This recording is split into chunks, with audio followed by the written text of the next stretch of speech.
My name is Alex. I'm 27 years old and live in Spokane, Washington. I work at a software company. Nothing too stressful, but enough screen time to fog your brain. Every year, I take a week off to go camping with friends, just to disconnect from everything. Last year we chose Silent Elk Lake. It's pretty remote, barely known, tucked deep inside Colville National Forest near the Canadian border. There were 4 of us, me, Mason, my college buddy Chloe, Mason's girlfriend, and Sarah, my best friend from high school. We booked a campsite called North Dome. It had 6 numbered tent spots scattered around a horseshoe-shaped lake. We were assigned tent number 4, kind of far from the main parking lot, sitting right on the edge of thick pine woods. From the moment we arrived, I felt something. Not calm, not peaceful, just quiet. Too quiet. The kind of silence that feels thick, like no one's been here for a long, long time. A breeze rippled across the lake. You could smell damp grass, pine sap, and the faint smoke of old firewood. I remember Mason's sweat-soaked shirt as he hauled 2 bags uphill. Chloe kept complaining about the heat. And Sarah? She sat cross-legged on the ground, munching an apple, laughing like she had nothing in the world to worry about. We spent about an hour pitching our tent. The ground was soft, roots and patches of moss scattered everywhere. I ran my hand along a tree nearby. The bark was rough, cold, and smelled faintly of rot. Tent number 4 was just beyond the tree line, about 30 meters from the lake. From there, you could see the water shimmer beneath the sunset, clouds stretching like a snake across the sky. Dinner was simple: cold sandwiches, baked potatoes, and hot tea. We gathered around the fire, the wood crackling softly, smoke curling upward. Sarah pulled out a bag of marshmallows from her backpack, and like every camping trip, we started telling ghost stories. That's when I heard it.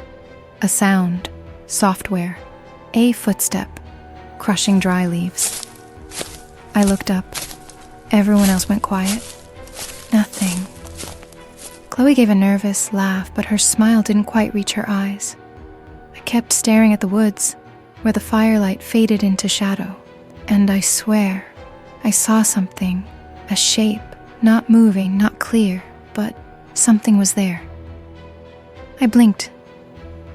It was gone. That night I said nothing about the shadow. Could have been a tree, could have been a trick of the light. But something about it left a knot in my chest. When everyone else went to bed, I lay awake, staring at the ceiling of the tent. The moon filtered through the thin canvas. Wind hissed through the pines like whispers far away. The scent of sap and cold dirt filled the air. I could hear my heartbeat, each thump echoing in the silence. Around midnight, I heard it again. A zipper, very slow, very soft, re-eep, then nothing. I stopped breathing, froze completely. I stayed curled in my sleeping bag, eyes wide open.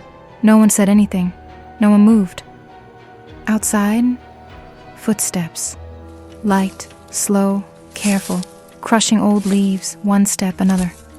I heard someone breathing, soft, uneven, not me, not anyone I knew, right outside the tent. Then, silence. I didn't sleep. The next morning, I was the first one up. The cold wind slapped my face. I smelled morning grass, damp ashes from last night's fire. I walked around the tent and froze. Under a nearby tree, there was a footprint. Not an animal. Human, clear as day, barefoot, and beside it, a small stone carefully placed on a mossy rock, carved with an X.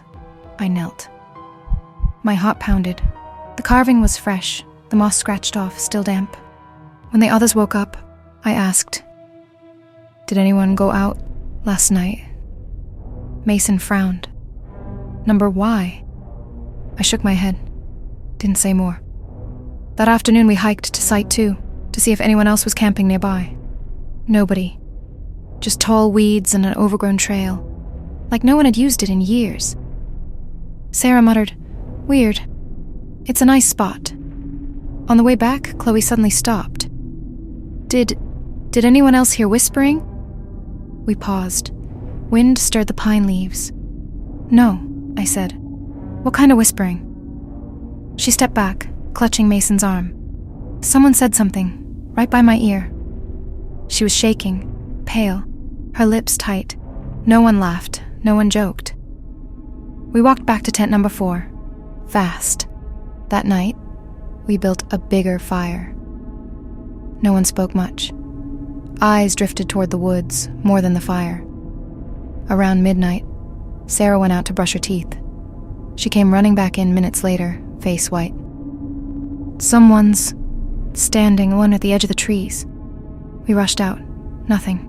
Just dark forest. The wind picked up. The fire hissed and cracked. "I saw it," she whispered. "Tall, still. I thought it was a statue." Mason muttered, "I think we should leave." And for the first time, I agreed. The next morning, no one said much during breakfast. Cold peanut butter sandwiches. The smell suddenly off. Everything tasted like the air had changed. Chloe broke the silence. "We shouldn't stay another night." Sarah nodded, staring at the stained plastic table. Mason sighed. I couldn't sleep. Felt like something was walking around the tent. I stayed quiet, because I heard it too. Soft footsteps. Again. And again. After lunch, we packed up. Mason and I went to fetch water from the stream nearby. The water was freezing, clean and clear. We splashed our faces, the sting waking us up. While I was filling the jug, Mason leaned close. "Don't turn around, but someone's watching us." I froze, hand still on the jug handle. Wind rustled through the brush, a sudden flapping. A black crow shot out of the trees, feathers dropped behind. I swallowed. Probably just an animal. Mason shook his head, still staring. Number I saw eyes. Human eyes. We hurried back. That evening, as we packed, Chloe found something strange. Inside her sleeping bag, tucked near the bottom. A crumpled brown note. Damp. Smelled of mildew. In shaky blue ink, it read, "Don't let it know you saw it." None of us admitted putting it there. No one even touched that bag but her. Chloe was shaking, stuffing the note into her jacket pocket. "I swear I saw it. Its eyes weren't human." We left before sunset. On the road back, we barely spoke, just the tires crunching gravel, bugs chirping, the occasional gust slapping the windows. Right before the road curved out of the forest, I turned back. One last glance.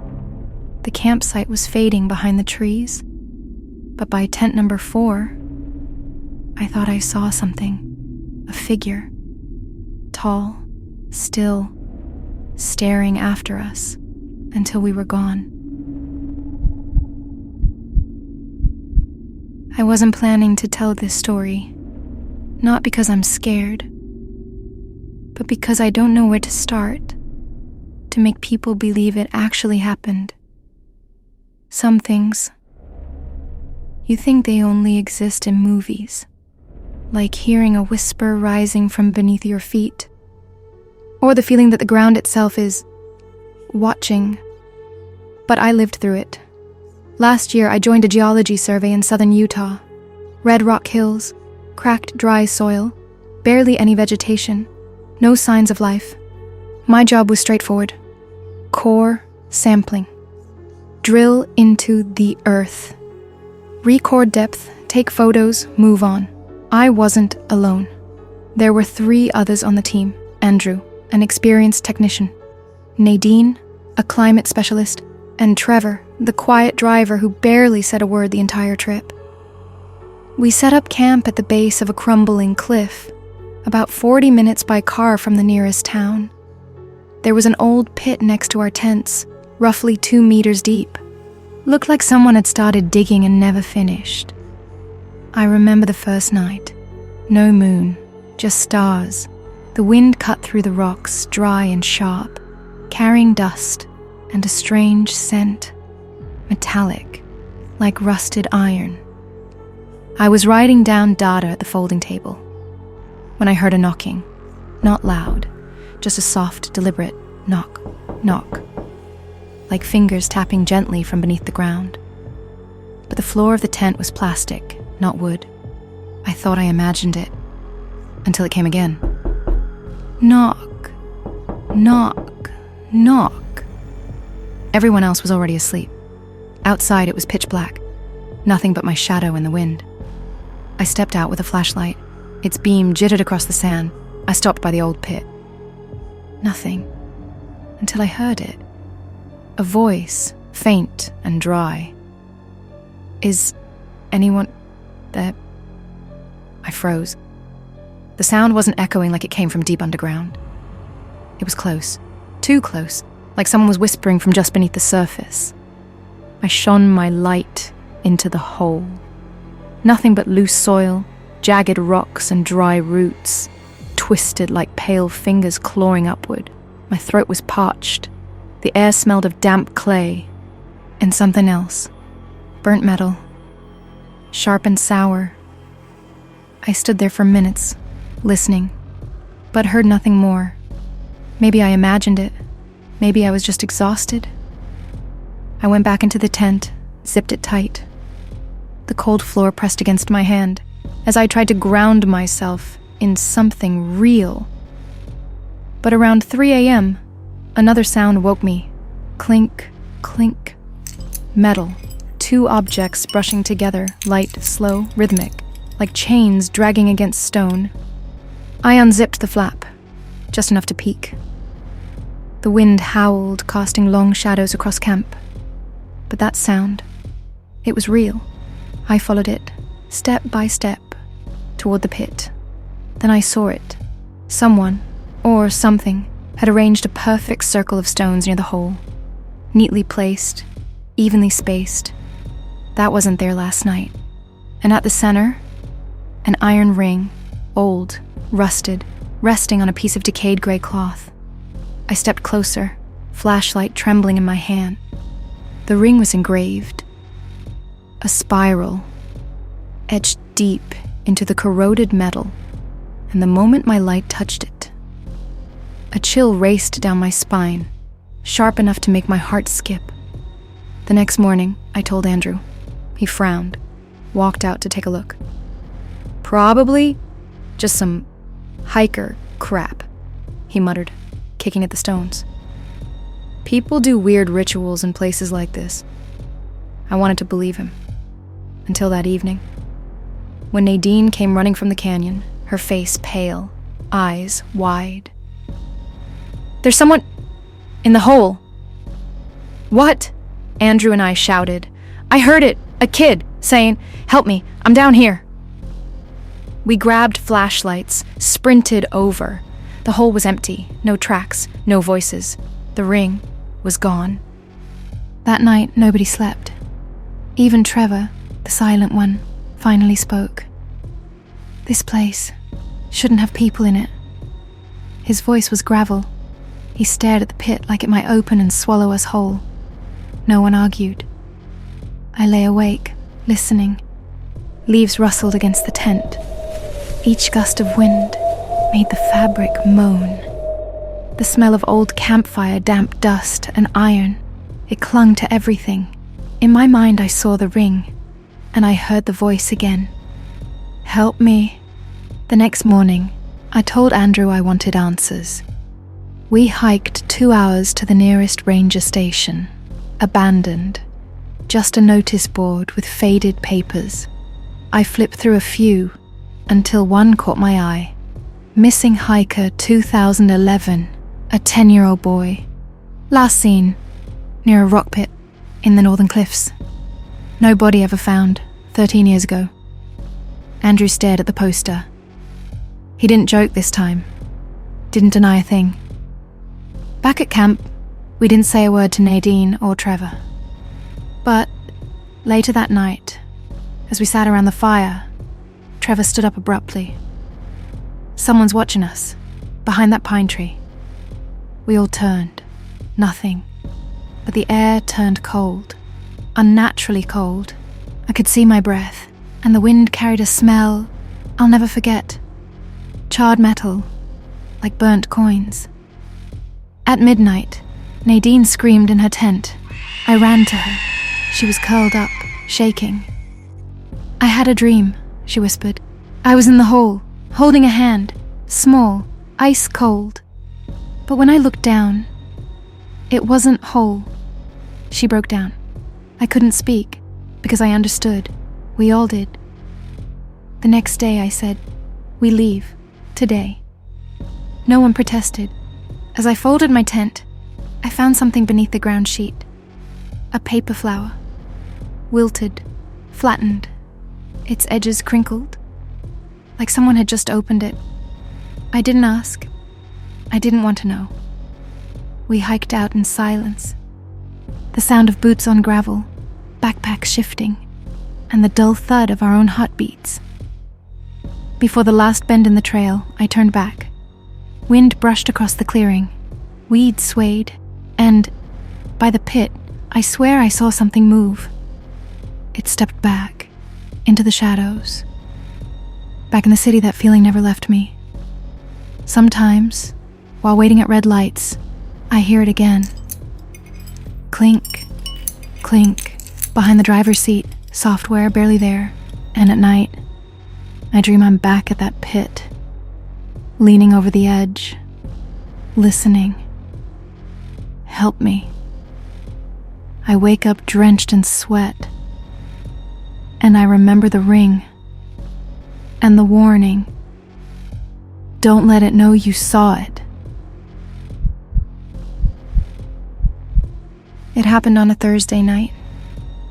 I had just left my mom's house after dinner and was driving home. It was around 10 p.m. The road I took was one I knew well, a 2-lane stretch cutting through quiet farmland in northern New Mexico.